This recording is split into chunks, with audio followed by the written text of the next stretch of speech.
So, wait, yo, Salsa, what's going on here, man? I'm just fixing this for a second. No, I'm waiting for a girl to call me right now and you're messing things up. And I'm the IT and I need to do this. Then do it. Fix it. Fix it. You know what? I'm done, jerk.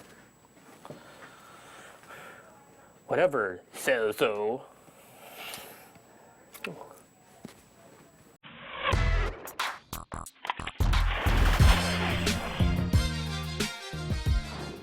What's good? Brian Tong here, and welcome to the Apple Byte for all the good and bad inside the world of Apple. And you guys can't escape the hottest rumor about the Cupertino Kitty's latest project. Yep, Apple is working on a smartwatch.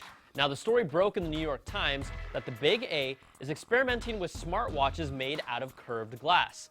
They say the watch would use Apple's iOS platform, and Corning, the makers behind Gorilla Glass, have developed a bendable glass called Willow Glass, and the device would stand apart from others because of their understanding of how glass can curve around the human body. Now, Bloomberg added in their own report that a team of about 100 product designers in software and hardware are working on a wristwatch computer, which shows it's really past the experimentation phase and in the development phase. Now, we already know about the Kickstarter project Pebble that started shipping last month, and at the time, we called it the best smartwatch ever. Tim Cook has commented on wearable technology, calling it an interesting area, but the book hasn't been written on it yet. Now, my take on the Apple Watch, I'm not a fan until I see it, and I'm not going to be that guy connecting headphones to my wrist to listen to music. Now, no one's figured it out yet, but in past patent filings, Apple has been working on an entire platform for wearable and attachable computing several years ago. They recently refined that filing this week and were given the rights to continue working on the patent. It includes movement monitoring devices that's like an adhesive strip with a processor, detector, communications port, and a battery that can track movement and tag events with time and date information. And also it includes event monitoring devices that could be used to monitor and report humidity, chemicals, heart rate, pulse, weight, and environmental factors. Now, the two devices could work together in concert and could also be applied to things like body armor or even weight monitoring. So these things may not be directly related to a smartwatch, but it's clear that wearable technology is an active area Apple has been working on. And you guys, do you even know what they might call the watch? I have no idea. Now, in some real official news, Apple has updated the Retina MacBook Pros with new processors, with the 15-inch model featuring a new 2.4 GHz quad-core processor, and the high-end model now featuring a 2.7 GHz processor with 16 gigs of RAM.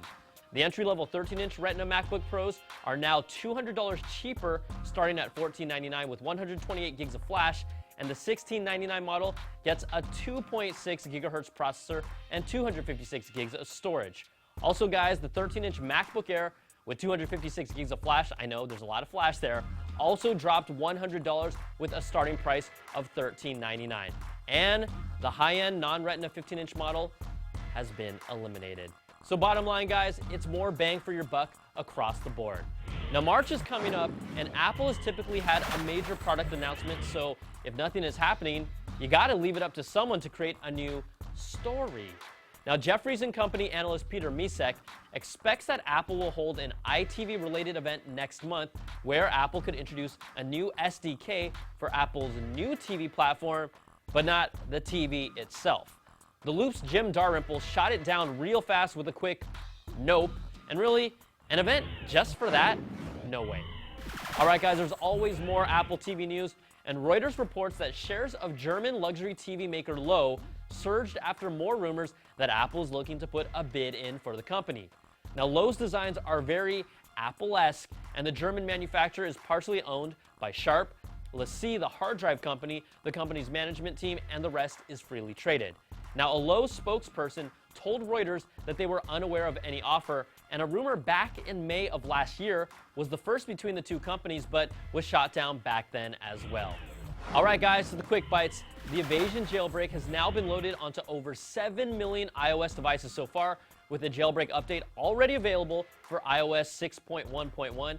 I still haven't jailbroken mine because I get tired of keeping up with the updates, but really, it's some good stuff. And also, forget about Apple's high-priced lightning cables. Monoprice and Amazon are offering their own cables for $11.77 and $14.99 instead of paying $20 before tax, so you guys should jump on that. And we missed this one last week because of the timing of our show. It happens. But Apple reseller France Systems says Apple informed them that the new Mac Pro will be arriving in spring of 2013 if they are to be believed. Now, this was after finding out sales of the current Mac Pro will be halted on March 1st due to new EU regulatory requirements. And you guys, before we go, we'd like to say Happy Valentine's Day to everybody. And if you guys don't have a date right now, well, guess what? You should check out the Kissing Test. It's a really cool app, and I just made out with it. It says I'm hot stuff. All right, that's going to do it for this week's episode. Email us at theapplebyte@cnet.com. We'll answer your questions. I'm Brian Tong. Thanks for watching. We'll catch you guys next time for another Bite of the Apple.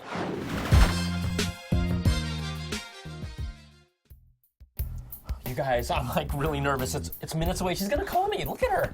Brian, I don't know about this online dating stuff. I mean, are you really sure this is legit? No, it's totally normal now. I found her on Craigslist. Totally legit, Brian, right? this could be it.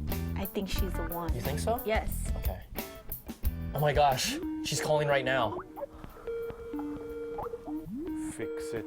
I'll fix it, Brian.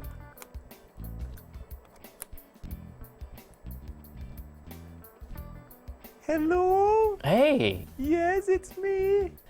I know this might freak you out, but I think you're the one. What a freak.